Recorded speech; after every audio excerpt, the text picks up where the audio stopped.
Hello, everyone, and thank you for joining us. I'm Heather Spilsbury, the COO of 50/50 Women on Boards. And if you don't know, we're a nonprofit organization committed to advancing the pipeline of women to corporate board service. We're excited to introduce you to 9 of our incredible 50 Women to Watch for Boards finalists whose industry expertise spans across tech, finance, healthcare, energy, and government.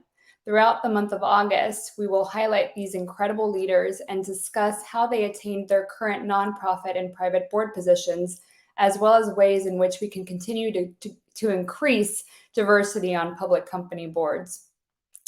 Based on our research with our partner Equilar, the healthcare industry has 30% women on boards. Tech follows with 29%. However, finance and energy have less than the national average of 28.9%, with 26% and 25% women on boards, respectively. In 2023, excuse me, need more coffee. The pace continues to slow, with companies putting less emphasis on adding women to boards.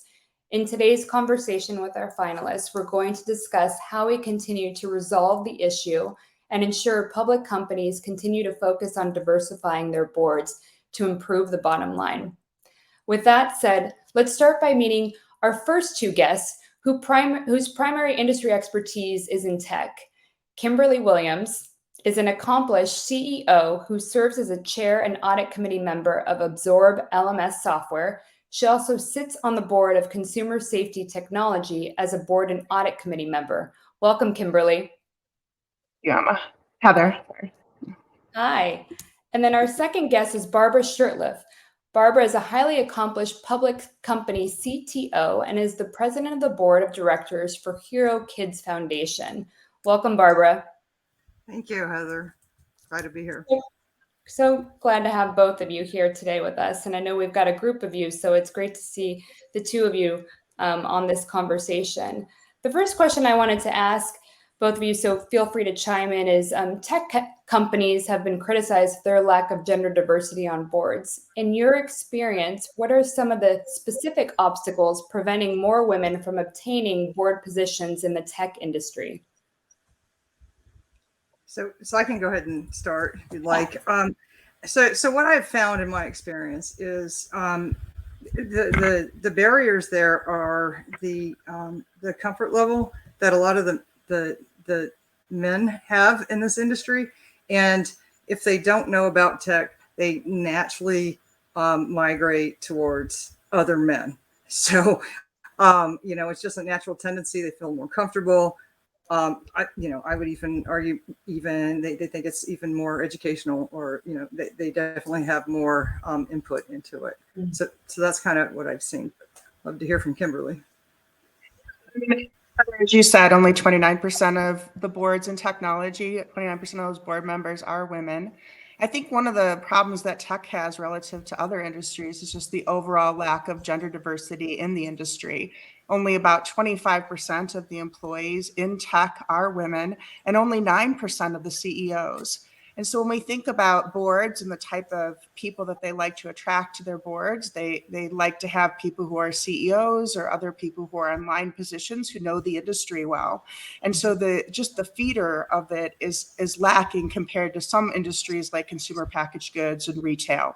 That being said, what is interesting about technology is that when you think about who the buyer is on the other side of the equation for most enterprise software, it tends to be people who are not in line positions. It tends to be people like controllers who are 41% women, CHROs who are 70% women, CMOs who are 51% women, and general counsels who are 39% women. And so when we think about a tech company and how they can bring diversity into their boardroom, I really think they need to look at their customer base and think about how do they bring that market into the boardroom, representing the buyer on the other end. Because within tech, when you think about only 9% of CEOs being women, it's less likely that you're going to find a CEO woman from tech to sit on your board. So looking at how do you bring that market representation into the boardroom, I think is the direction that tech needs to go. That's such a great point. I think that spans across all industries in terms of how boards operate and how women are put in succession planning and roles, and how you're looking at forming your board and which roles you're looking at outside of the CEO role. So love that, Kimberly. Our second Yeah, question. absolutely. And then, well, what I was just going to add, like when you think about it, the traditional sense of adding board directors is generally through networking, right? So that's always been kind of the MO there. And then, of course, as I was alluding to before, men have big men networks, and that's why we kind of want to break through that mold for sure. Yeah, very true. Barbara, do you have anything to add, or? No, I think you were gonna. That was it. What was Great. So then the next question I have for both of you is, as private and nonprofit board directors, what steps have you personally taken or witnessed to promote gender diversity and inclusion, either in your companies or on the boards you serve? Yeah, I mean, I think it's, for me, being a CEO, I have a little bit more control over both diversity programs with my own company as well as on the board. For my companies that I have run, I specifically look at diversity at all levels of the organization, from the board to C-suite to what I would call feeder positions, frontline managers and so forth, looking at pay equity and so forth. So it's a little bit easier for me because, I kind of control that agenda for my company, but it's something that I definitely have looked at. My last company, I was the only board member. I was the CEO and board member, and I specifically had a goal of trying to bring more diversity onto our board.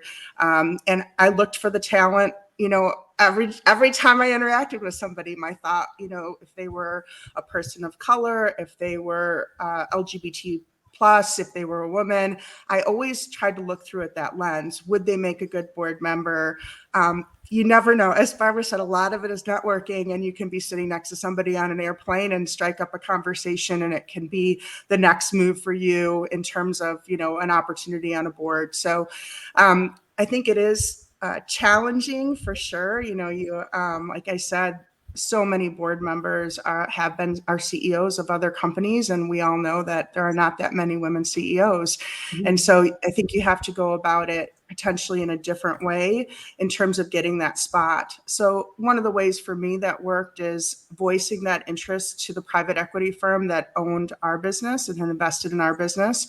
They opened the door to be on my first independent board, and now I work on a board of another private equity firm as well. So I think you have to raise your hand and look for the opportunities as well. And a private equity firm, they also want to make sure that they've got gender diversity and ethnic diversity overall on their boards. And so raising your hand and saying it's something I'm interested in, looking through their portfolio of companies and saying, hey, if I'm an HR person and I see Absorb Software and say, hey, here's a leading LMS software company in your portfolio, I would be a great board member for that company. Do they have a need? I think have to be aggressive about it and seek out the opportunities. Yeah, I think those are great points. Barbara, go ahead.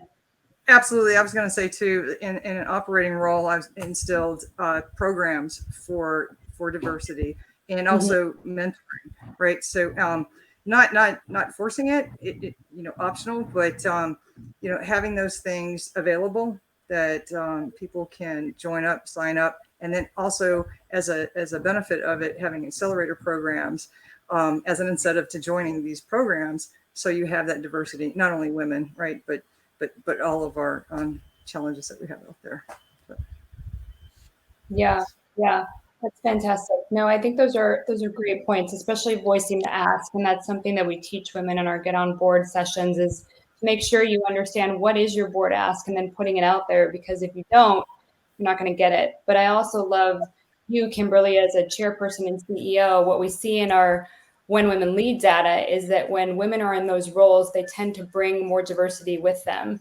And unfortunately, it doesn't happen when you just have a male-dominated senior C-suite leadership. So it's important to continue to cultivate that so that more people can rise up to the top, right? And of course, it's important in nonprofit and private, and it all feeds into one another. So I love both of those points that you guys shared. That's great. Yeah, I mean, Heather, I can't agree with you more on that dimension. Look at the fact that only 25% of workers in tech are female, but at our company, it's much more 50-50. And I think a lot of it is because, when a candidate looks at our team and they see the fact that we have, both men and women on our C-suite, it's attractive to them. And I would say that that holds true if you're any sort of, if you're a person of color and you see an executive who's a person of color, I think you're more likely to apply for that job. And it's one of the things that I tell my peers is if you have a C-suite that's all white males and you have a candidate logging into your leadership page and they have limited time to go interview for a CSM job, as an example, they're going to look at that and say, hey, here's a company that is all white males at the top. What are my prospects? I'm an Asian male, or I am an Indian female. Like how do I see myself at this company long term? And so I think really you want to think about the fact that if you don't have diversity in your C-suite, it's limiting who you're actually attracting to your company, and becomes a self-fulfilling prophecy that they're going to look a lot like you. Yep, very true, very true. Well, before I introduce our next guest, Barbara, do you want to add anything?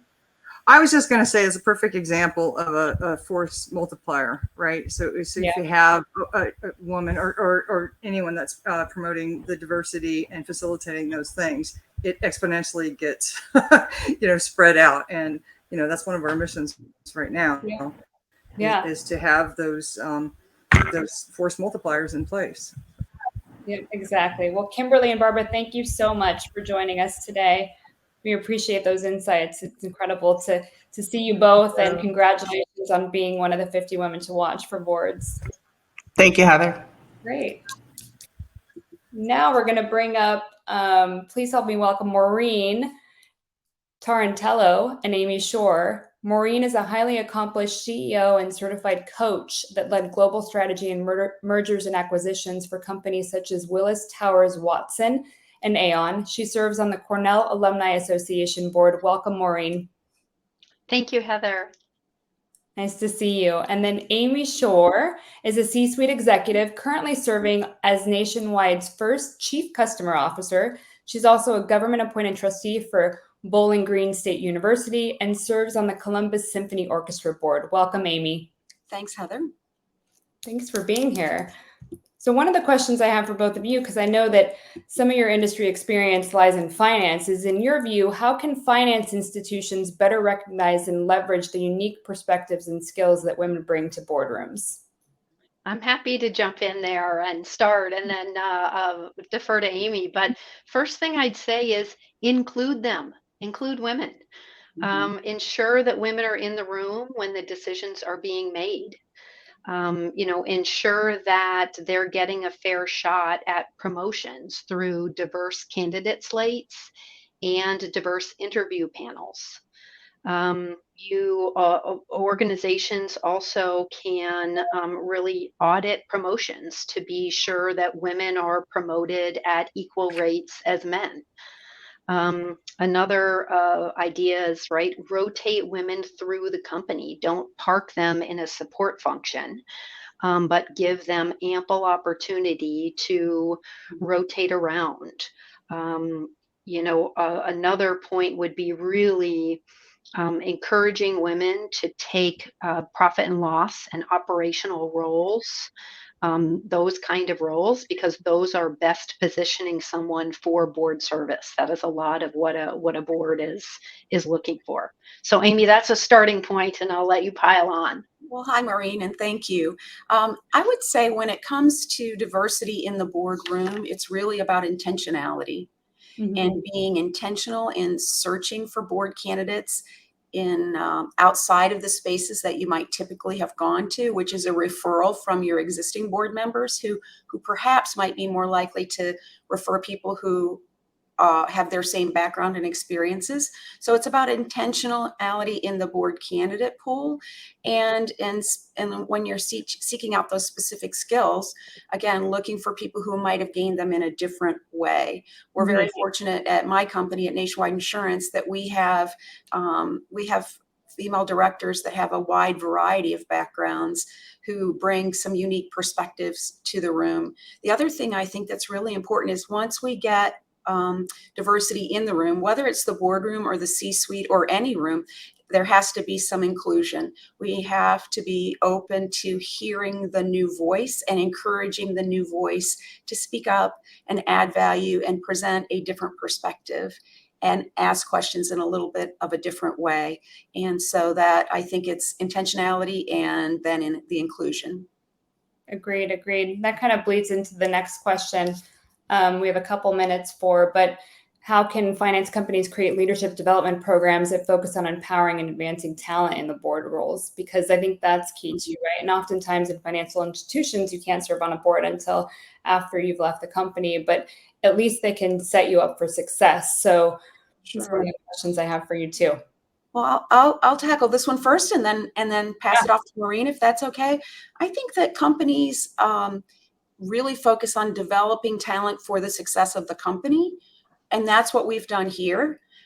The thing I appreciate, though, is that there are many terrific external programs like the one we're participating in with 50 Women to Watch. I did a terrific program that was a collaboration between Berkeley and the Next Gen program. And I got sponsorship from my board and my CEO to go and get that education. So I don't know that we should expect our companies to develop leadership programs that help us earn board seats, but I think they can support us by helping financially and giving us the time and the latitude to take advantage of these terrific programs. Great points, Amy. I would agree. I think that theme of support, right? Give those women company time, resources, and budgets in order to be able to either do an external program and or to serve on a not-for-profit board. Right? That takes time, and it takes your company saying like, hey, we want you to do this. We're encouraging you to do this. It typically doesn't take a lot of money from the company, but maybe a few marketing dollars so that they can sponsor something and get the company's name out there. But it's really all about that support. Another example would be include them in networking events to be able to build relationships early in their career outside of the company and within the company, of course, as well. But like Amy said, many companies are already going to do that. So really help them build those external relationships throughout their career. Yeah, sponsorship is key, right? It's key. Absolutely. Yeah. Absolutely. And maybe one more point there is, at organizations, find the point in the organization where the parity between men and women in many organizations, right? We hire men and women at equal rates. So find the point in your organization where that parity is no longer happening, and then target women at the level below that so that you can build programs within the organization earlier in their career so that you can grow and evolve them over time. If you just start focusing at the top, right, it's too late. You need to change the pipeline coming up earlier in the organization. Yeah, that's a great point. Well, I love everything that both of you shared. We're going to bring up our next two speakers, but Maureen and Amy, it's such a pleasure to see you here today, and thank you for sharing those insights. We definitely need more time with both of you and with Kimberly and with Barbara as well. So we'll continue to have these conversations, but congratulations again on being one of the 50 Women to Watch for boards. Thank you. Thank you. Yeah. Now let's meet Sharon Paul and Marta Ronquillo Newhart. Sharon is the Chief People Officer for Kent, and a $1 billion oil and gas engineering and construction services company, and she serves on the board of directors for the Work Faith Connection. Welcome, Sharon. Thank you so much, Heather. It's great to be here today. Great to have you. And Marta is a Chief Communications and Brand Officer for Fortune 100 companies and serves on the board of trustees for Page Society and is a board member and serves on the finance committee of the Special Olympics. Welcome, Marta. Hola, ¿cómo estás? Bien, bien. Okay, so for our first question for you two, I'm focusing mainly on the energy sector, and the energy sector faces challenges as others do in achieving gender parity on boards.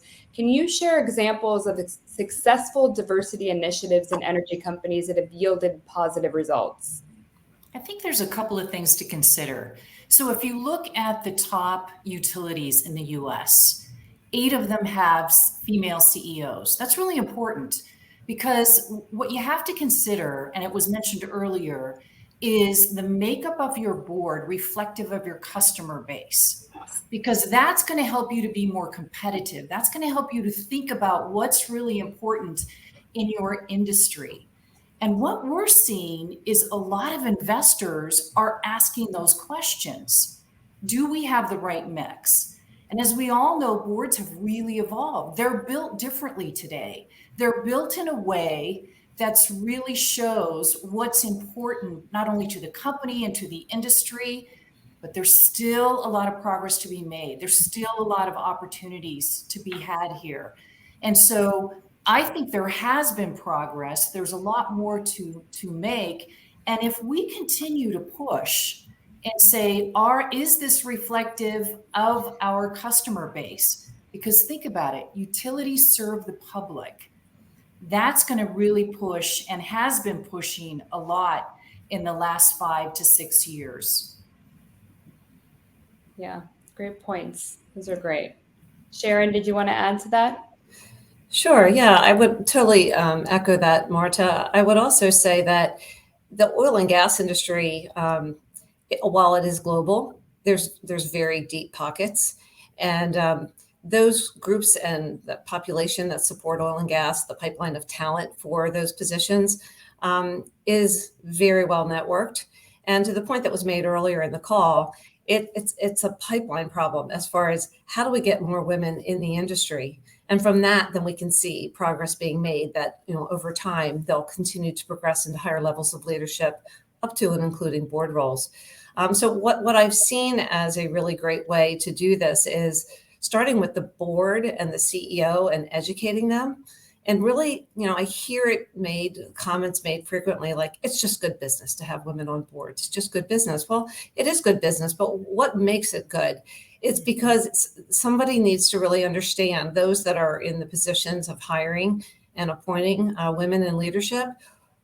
Is this just a simple way to say, yep, that's our goal and it's good business? Or do they really believe in the value proposition of having diverse thoughts, diverse conversations, and really challenging, great topics that are, bestowed upon boards to really. So I think it's an education issue for the board to make that a priority. So where I've seen success is companies that understand that value proposition and are willing to invest in intentional programs to make that happen. Mm-hmm. And Heather, if I could add to that, because, this is an important point. In the energy industry, this is cool stuff. I mean, who doesn't want to work here and protect the environment? Who doesn't want to be a part of the future, the sustainability of the environment? So there are a lot of people from a lot of diverse backgrounds who are very interested in this. So that pipeline is really evolving. And all the things that we've heard earlier about how to put our hand on the scale about that, those are all important. The one thing the energy industry can do that they don't do a lot of is talk about how cool it is. Mm-hmm. This is something that everybody can agree on. Look, we can't agree on politics. We can't agree on what to eat, what restaurants to go to. We can't even agree on what side of the road to drive on. But we can agree that the environment is something that we all want to protect. And that's something I think the energy industry can do more of. Yeah, those are amazing points. I think that a lot of what you're saying too, Sharon and Marta, it spans across all of the industries, right? In terms of making sure you're looking at the pipeline, making sure that boards know the value behind having women on boards and diverse boards. And that's really important because it's true. If you're just doing it as to check a box, it doesn't really work. But if you're being intentional about it, like we heard earlier, or if you're ensuring that you understand the value that it provides to your consumers and your customers and shareholders and investors, then it becomes something that, you can bring perspective into the boardroom, and it opens up a different conversation in the way that the board operates, and that culture is different too. Yeah. So all of those things are amazing. The second question I have for you, which again, it also spans across other industries, is what can shareholders and investors role be in making sure that they're holding companies accountable for having diverse boards, because we see this all the time too in terms of the companies that we track on the Russell 3000. There's still, more than 500 companies that have less than 1 woman or 0 women. So how do we fix or resolve that problem, and how can they play a role? I think the goal is to get the best candidate on the board. And through that, if you think about it, 51% of the workforce are women. Mm-hmm. And then you can start dissecting from there. So the talent is out there. The talent at different levels of the organization is out there and in different industries. And so what a lot of investors are starting to do is ask the question, okay, so are you looking at diverse slates? Are you looking at this candidate pool? Are you looking at women of color? Because those people have the qualifications. Mm-hmm. And we have the credentials to be on the board. So the pools are out there. Are you going to the right place to pull from that? And how is this adding value to the board? We talked earlier about it. It's just good business sense, right?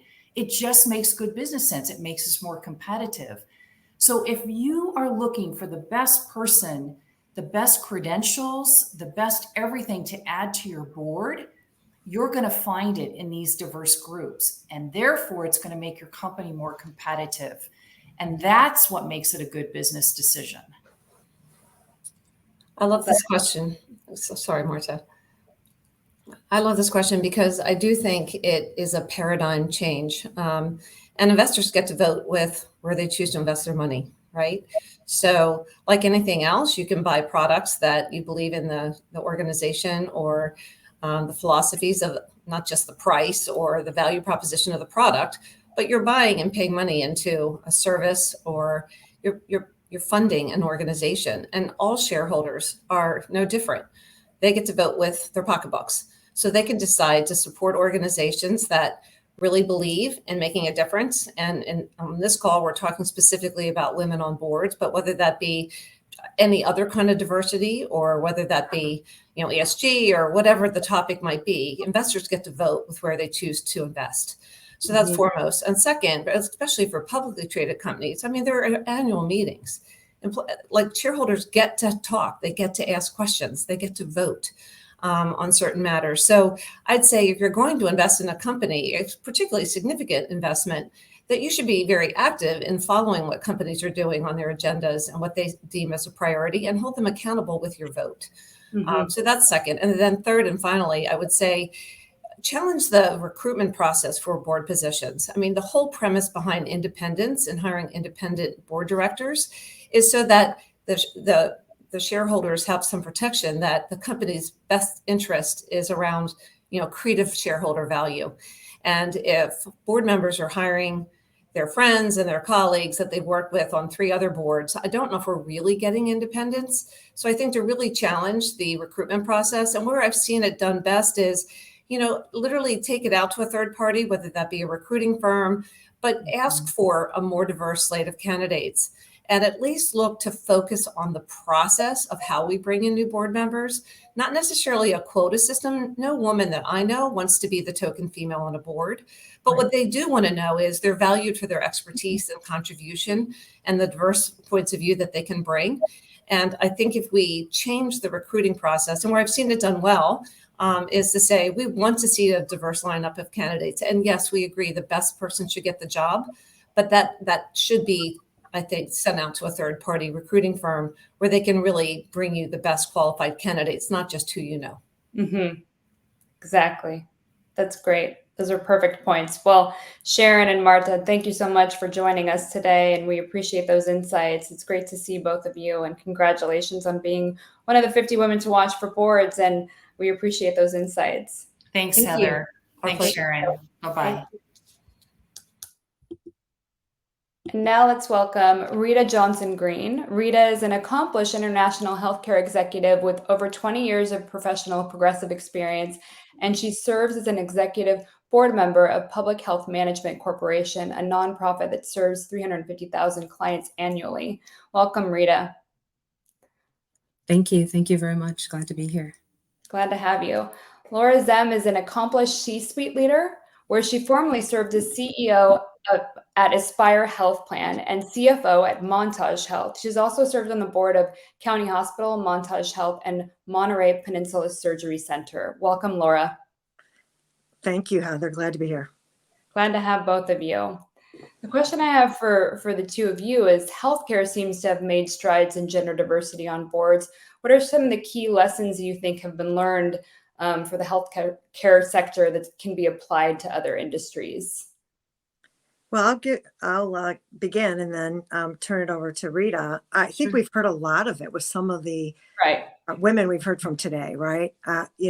The people who use healthcare are not just men, they're women, right? And younger people as well. And in healthcare, if we want to understand what our customers need, we need to have the voices on the board.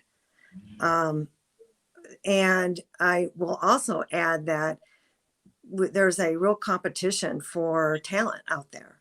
I've had people as an executive for a healthcare company. I've had female physicians and other women come to me and say, this organization was attractive to me because you are a senior executive in the organization. Yeah, no, great point, and Laura. And some of the things that, just as you said, some of the things that we've heard some of the other women mention are applicable to this question as well.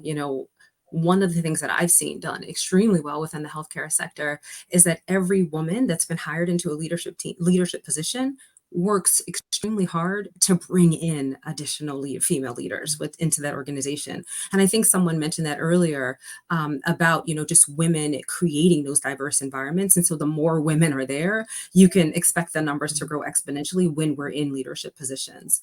I've also seen the use of metrics make a huge difference, so making sure that we're taking a look at what percentage of mid-level leadership are female, what percentage of senior level leadership are female, right? And identifying where those gaps exist, and then truly being intentional about creating the gender diversity within that the organization espouses, right? And then over time, that's how we've seen that this positive change within gender equity and gender diversity within the industry. And I do want to add that, I'm actually the chief operating officer at the Alliance for Regenerative Medicine, which, is an organization, a membership-based organization that's dedicated to the advancement of cell and gene therapies. And I believe that, this is the CEO and the board's way of, my presence, is one of the, key initiatives with regard to ensuring, diversity and ensuring that women's voices are heard. And I know that they also, take those same principles and apply them to the board. Our board is extremely diverse, and we're constantly looking at what's the percentage of men and women on the board and making sure that equity is there. And so just again, when you're at an organization that, is intentional about it and looks at metrics and not just, talks about it, but maybe, doesn't necessarily apply some rigor when it comes to action, I think it makes a world of difference. Yeah, I just want to add to that I couldn't agree more that the board, and bringing more women on the board needs to really want to hear what the women have to say or the minorities have to say, right? I mean, I just think that's such an important point. And that has been my experience in healthcare, that there's a real interest in getting different points of view. Mm-hmm. Yeah, I definitely agree with Rita, what you've said about looking at the metrics. I think that's key, making sure you understand, how your board is broken into different segments, whether that's how many women you have on a board or whether it's how many diverse candidates you have on a board and how are they contributing to the board and where you might be lacking in terms of expertise and experience, and then being intentional about that and searching for that, because there's plenty of candidates out there, as we all know, which is why we created this initiative. But that's a big piece of it. I think sometimes that doesn't happen, and it seems so simple to say, let's break this down. But oftentimes, it doesn't take place. As we know, there's still a number of companies that are still lacking just even women, let alone diversity. So you can imagine how long it's going to take to get there. But those are key steps in that. The other question I have for both of you is, just what role can you or do you play or have you seen played out on the boards that you serve on? Like you mentioned, Rita, about just taking a look at the metrics and making sure that you're continuing to diversify your board, but then also even succession planning plays into that, right? And making sure you're prepared when someone is about to go off the board, who's going to fill that spot. And I think That's right. oftentimes there's a scramble and you don't quite spend enough time on the succession planning piece. Yeah, I'll jump in there and just, Heather, there's so many great things that you just said. And I think one thing that I want to make sure that I impress upon everyone is that I'm willing, and I think there's so many women that are willing to be the first, right? And be the one, so if you're at an organization, if you're blessed to be at an organization that, truly is diverse and only wants to be more diverse, wonderful, right? But if you happen to be that one that, you're the first woman and the first person of color, like, I think it's your job, it is your duty to bring in more, and to kind of to be the diversity champion. And I know that's a hard task sometimes, but that's what it takes, right? And that's what the people before us have done and the leaders before us have done, and that's what we have to do. So with regard to what do, I offer my network, right? We talked about being intentional. I'm intentional about suggesting amazing female leaders for board positions. And I know someone else said that, the person has to be great, right? But frankly, that's not hard. There are a wealth of, amazing women. And so it's just a matter of shining some light on those women for positions. I think, Heather, you mentioned earlier that,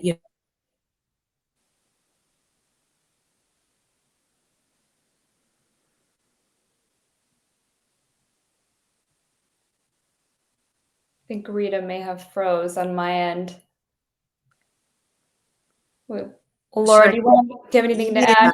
Yeah, go for it. I'm sorry we lost Rita, and I'm sure she'll be back. So, same. I have put women's names forward for boards. I'm very intentional about that, right? Yeah. And whether it's nonprofit or the board where I'm an executive, I've been very intentional. One other thing I just want to mention is,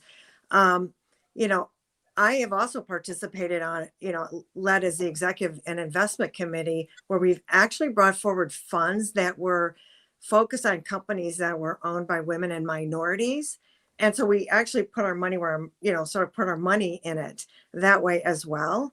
And it took, for some of our investment committee members, it took them talking to their kids that were younger to say, yeah, no, this is really important to do. Yeah. So, yeah. So it is. It's true. It's an educational thing, I think, in all respects, and unfortunately, which you think everyone would know by now, but at this point, we're still in the education process and the awareness process, which it's going to take a minute for everybody to get there. But hopefully, like we heard before, it's about understanding the value of adding women on boards and also adding people of color, et cetera, and underrepresented groups, because that adds to the perspective of what your board can deliver for you as a company as a whole. So great points. I love all of this. I'm sorry we lost Rita, but Laura, it's so great to see you, and congratulations on being one of the 50 women to watch for boards. Unless you have any last minute thoughts. Okay, well, I'm going to go ahead. Thank you, Heather. Yeah, of course. Thanks for being here today. Yeah. So to close out our segment, please help me welcome Jocelyn Sang. Jocelyn is a retired Air Force Major General, 2-star, and professional engineer specializing in data-driven strategy. With a record of delivering results in challenging global military, political, manufacturing, scientific, technology, engineering, and corporate environments. She also serves on several nonprofit boards. Welcome, Jocelyn. Hello, Heather. Thanks for having this session today. Yeah, thanks for being here. And I know your background is both government and engineering, so you can probably add your perspective on these questions as it relates to both government and engineering boards. But from your standpoint, gender representation on government boards is often influenced by political factors. How can we ensure that qualified women candidates receive fair consideration for board appointments in government agencies?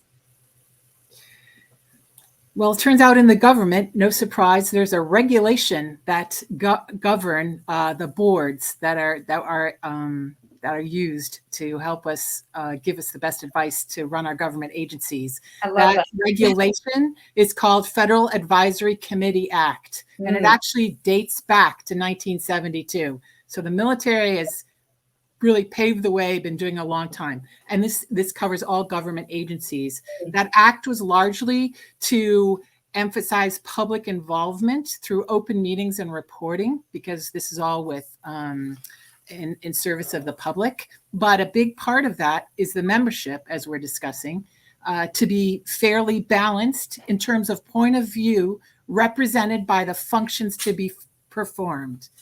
And that, really means, do they have the expertise and professional skill that's required of that agency? So your question kind of morphs to, are we creating the women who have had the opportunity to develop those experiences and perspectives? And really, then it becomes the pipeline question, which we're discussing. Mm-hmm. In many ways, the military,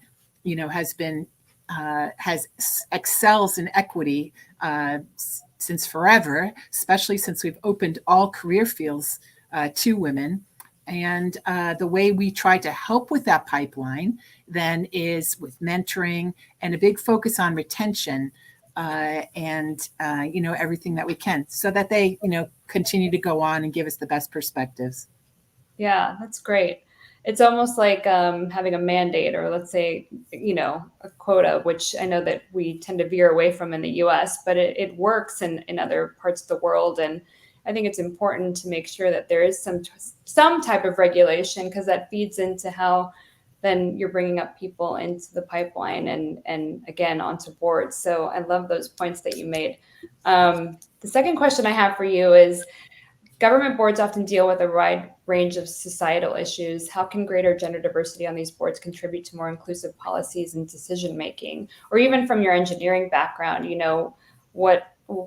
what do you think that does in terms of feeding into how we're creating more inclusivity on boards and ensuring that the perspectives are seen? Mm-hmm. As we know, women inherently bring a unique perspective because of our experience, because of our skill sets, and our way of thinking. An example about the engineering, unique to the military or the Air Force in particular, the senior to leader table decision-making body has expanded to not only include military pilots, mm-hmm. but also other career specialties like the engineering expertise of acquisition. And what happens is, by asking questions from a different perspective, all of us move forward with less risk about what Donald Rumsfeld used to say, the unknown unknowns. And in the military, we do not like surprises. We prepare, but right. We don't like surprises.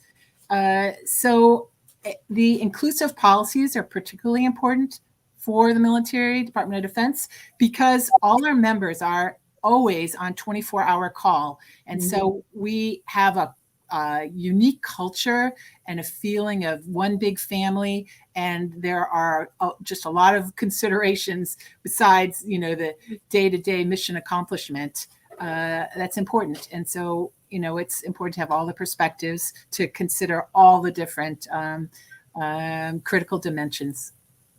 Great. That's wonderful. Those are great points. And I guess it's come a long way, right? So it's come a long way. And we thank you so much for your service. We appreciate those points, Jocelyn. And I know we have to start to wrap things up. So what I was going to do was bring everyone back onto the screen if we can, and just quickly close our segment, because it was such a wonderful conversation with all of you. And I appreciate all of the great points we heard about being intentional, about making sure you understand the value proposition behind diversifying the boards, how women can also bring up more diversity, and how we have stats behind that. All the great stats that Kimberly shared too were incredible. I think it's great to see all of you and the expertise that you have, and how you're continuing to push diversity forward on your own boards, whether it's nonprofit or private. So we applaud you for that, and also applaud you for being one of the 50 Women to Watch for boards. So we want to thank you for joining us today, and thank our audience too. Thank you for being here. And if you want to find out more how to get involved with 50/50 Women on Boards, please visit www.5050wob.com. And if there's any suggestions for topics or other things that you want to hear about from our 50 Women to Watch, please email me at heather@5050wob.com. But again, thank you so much. We look forward to seeing all of you again next Tuesday, when we'll have another set of our 50 Women to Watch finalists who will be sharing their expertise as well. But this has just been a great conversation. We appreciate all of you and your time. So thank you for being here. Thank you, Thank Heather. you, Heather. Thank Thanks, you. everyone. See you soon. It's a lot of fun. A lot of fun. Bye-bye. Bye, everyone.